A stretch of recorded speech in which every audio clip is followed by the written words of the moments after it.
Ce matin, on rencontre notre conseillère d'arrondissement, Martine Gauthier. Bienvenue à l'émission. Bon matin, Monsieur François. Oui, bon matin. On va débuter. Écoute, on a des bonnes nouvelles ces temps-ci. D'abord, on a du nouveau concernant la conciliation famille-travail. De quoi il s'agit exactement? Écoute, j'ai eu la chance, François, le 14 février et le 14 mars, de vous représenter sur une table de concertation provisoire qui se faisait à Alma, où là, on est en train de préparer un plan spécifique pour travail et conciliation pour les hommes et les femmes. Puis on est en train de faire une demande au gouvernement. Il y a des réalités qu'on ne vivait pas il y a plusieurs années. Et là, il faut aider nos jeunes familles.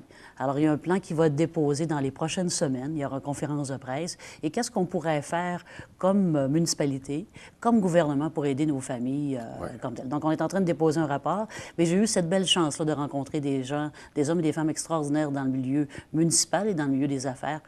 Puis, il y a eu vraiment des beaux sondages de fait. Donc, on a très, très hâte de vous déposer ce rapport-là. Ça fait que je veux juste mentionner à nos hommes et nos femmes qui ont des petits-enfants qu'on est en train de travailler des choses pour eux qui vont être très positifs. Donc, ça sera surveillé À prochainement, surveiller, ce alors, rapport-là. à la mi-mai, un beau rapport qui va être déposé par Récif 02 avec toute cette belle sondage-là qu'on a fait, puis ce comité provisoire-là. Donc, on en rediscutera au début de l'été. Tout à fait. Pour voir tout ça. Donc, on va poursuivre avec la STS. Tiens, il y a eu une rencontre dernièrement. François, j'ai la chance de faire un continuum. Tu sais que Jean-Eudes Simard a été président longtemps.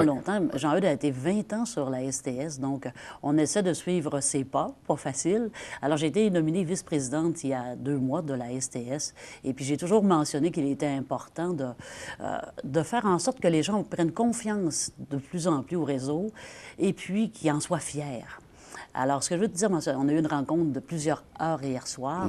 Et puis, le conseil de ville, le Grand Conseil, le 3 mars, a autorisé un montant de 1 754 000 à la STS pour faire l'acquisition de 4 midibus.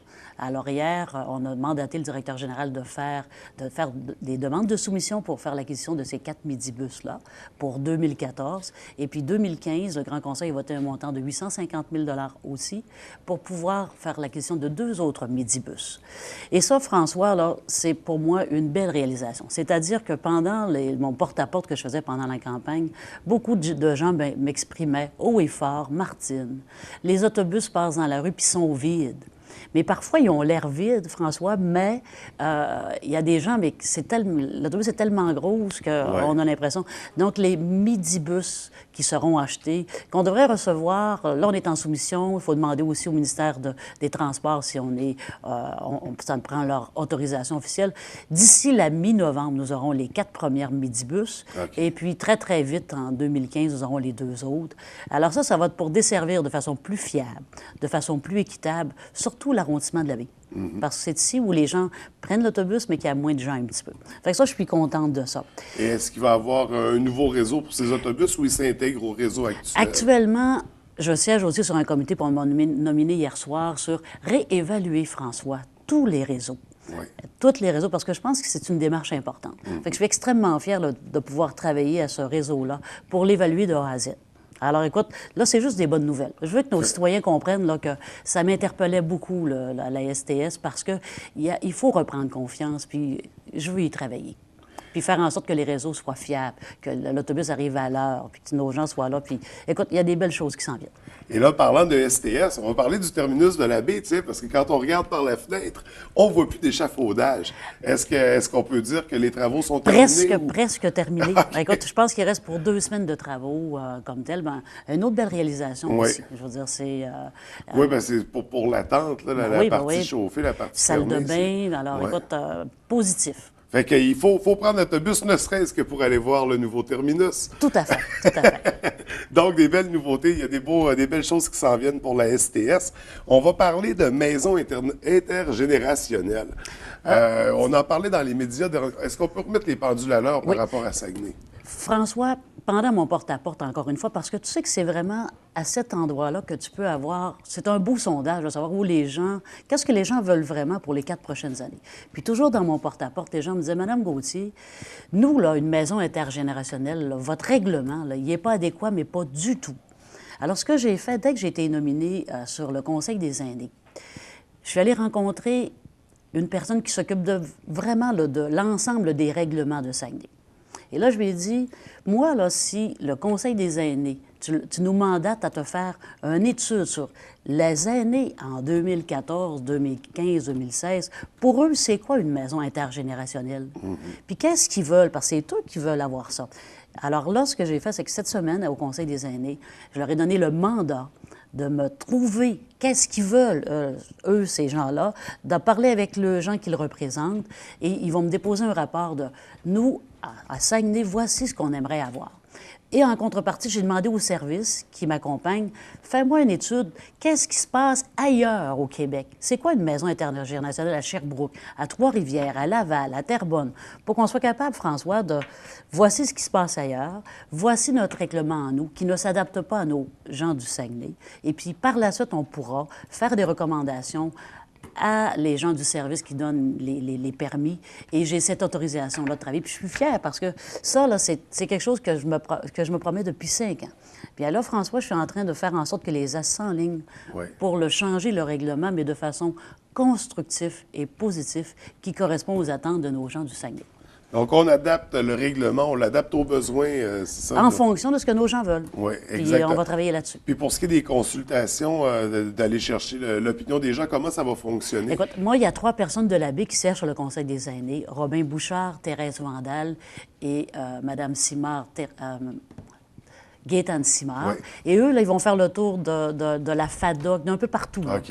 Alors, puis eux, ils vont me rapporter ça. Donc, j'ai 3 personnes de l'AB qui sont en train de faire un travail.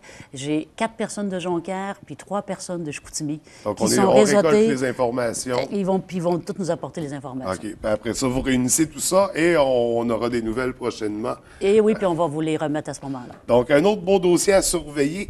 On va discuter, on parlait des aînés, tiens, on va se lancer. Il y a une nouvelle entente spécifique, justement, pour les aînés. De quoi il s'agit exactement? François, une belle nouvelle.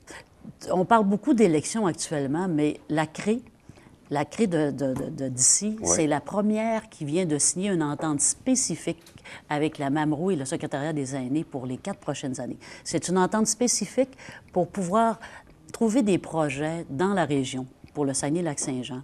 Et on vient de signer cette entente-là, puis nous sommes la première. Alors, ça veut dire qu'on a... Et j'ai eu cet honneur de travailler à ce comité provisoire-là pour composer cette entente-là. Puis la bonne nouvelle, c'est que oui, on vient de signer à Québec, malgré les élections, donc ça veut dire qu'on était bien positionné.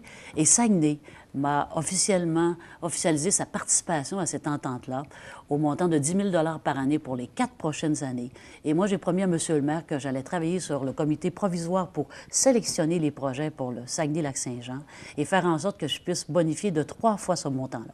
C'est-à-dire que je dis à mes gens du Saguenay, vous me présenterez par année des projets à la hauteur de 30 000 et je vais veiller au grain pour m'en occuper. Et c'est toujours dans le cadre de nos programmes MADA. Oui. Et là, souvent, on m'appelle Mme Mada ces temps-ci. Donc, je vais aider tous mes gens, mes organismes, à nous déposer des projets dans les 4 prochaines années et pouvoir bonifier et aller chercher cette enveloppe-là qui va leur appartenir. Donc, ça va donner lieu à de nouveaux projets, des belles... Bien, puis ces projets-là, François, c'est toujours la même chose. Permettre à nos aînés de rester chez eux le plus longtemps possible, de façon le plus sécuritaire possible, leur offrir des endroits avec des saines habitudes de vie, faire en sorte qu'ils font de l'exercice puis qu'on s'occupe d'eux. Donc, on va avoir... Je pense qu'on a un beau 4 ans, François. Oui, puis avec la population vieillissante, il y a beaucoup de nouveautés comme ça, de belles nouveautés pour nos aînés, des trucs qui sont mis en place pour eux, donc c'est tout à votre honneur. Et on va parler, sur une note un peu moins joyeuse, on apprenait dernièrement qu'avant les grands conseils de ville, il n'y aurait plus de séances de plénière. Bon, pour nous, en tant qu'électeurs, disons, peut-être que ça nous concerne moins, mais pour vous, au conseil, l'équipe de conseillers, c'était... Je présume une période intéressante pour discuter des dossiers avant le conseil. Ça me déçoit un peu, François. Ça me déçoit un peu parce que moi, c'est à cet endroit-là que je m'exprimais beaucoup. Je vais donner un exemple, François. Oui. À un moment donné, dans les dernières années, il y a un règlement qui dit que nous allons baisser la vitesse sur le boulevard Saint-Jean-Baptiste à 70 de telle adresse à telle autre adresse. Alors, je lis ça. Et puis, je prends ma voiture puis je dis, je vais aller voir à quelle adresse qu'on décide de baisser cette vitesse-là à 70 quand on sait que c'est beaucoup les Bérivrains qui empruntent cette artère-là, souvent même 4 fois par jour. Et ça commençait du chemin du plateau jusqu'au club de golf de Ricochet, de descendre à 70, puis à partir du Ricochet, de baisser à 50. À 50. Ça fait que là, je dis, wow! Quand est venu le temps de la plénière, François, J'ai demandé à M. le maire, j'ai dit, il y a sûrement une erreur dans votre règlement parce que c'est les bérivrains. Écoute, déjà le matin, on est... on suit tout près l'un de l'autre. Alors, j'ai dit, M. Tremblay, moi, je crois qu'il y a erreur dans ce règlement-là. Puis, effectivement, il y avait erreur. Mais c'est pendant la plénière, François, que j'ai pu faire déroger de ce règlement-là. Fait que ça a permis de ne pas arriver devant les gens, en plein conseil. Oui, bien surtout que vous avez bien compris que dans les 4 dernières années, on n'avait pas la chance de s'exprimer au micro. Là, M. le maire nous a permis cette ouverture-là au dernier conseil. Et moi, ce que je dis, c'est que le malheur dans tout ça, François, c'est qu'il y a un article dans notre gouvernance qui a été adopté en 2002. Et cet article-là, qui est dans l'article dans les 30, ça veut dire que moi, je pourrais, à partir de maintenant, poser une question à M. le maire directement devant les caméras. Parce que c'est une période de questions, mais je peux aussi utiliser cet article-là pour lui poser une question à lui devant les caméras. Alors, parfois, ça pourrait peut-être être litigieux pour M. le maire. Parce que tu sais que je le respecte beaucoup, mais je pense que là, il n'a pas été bien conseillé de nous enlever les plénières parce que même, je te dirais qu'en janvier, certains élus demandaient plutôt qu'on allonge la période de plénière pour poser plus de questions, pour comprendre plus les choses. Puis ce que j'aimais beaucoup, moi, quand on avait la période de plénière, François, c'est que M. le maire avait beaucoup il nous donnait la chance, il nous exprimait où étaient rendus ses dossiers. Tel dossier est rendu à tel endroit, soyez pas inquiets. Donc, il nous faisait un topo d'une réalité. Puis moi, bien, ça me déçoit un peu. Ça veut dire que cette réalité-là, je la prendrai dans les journaux, je la prendrai où? Tu sais, je veux dire, c'est pas...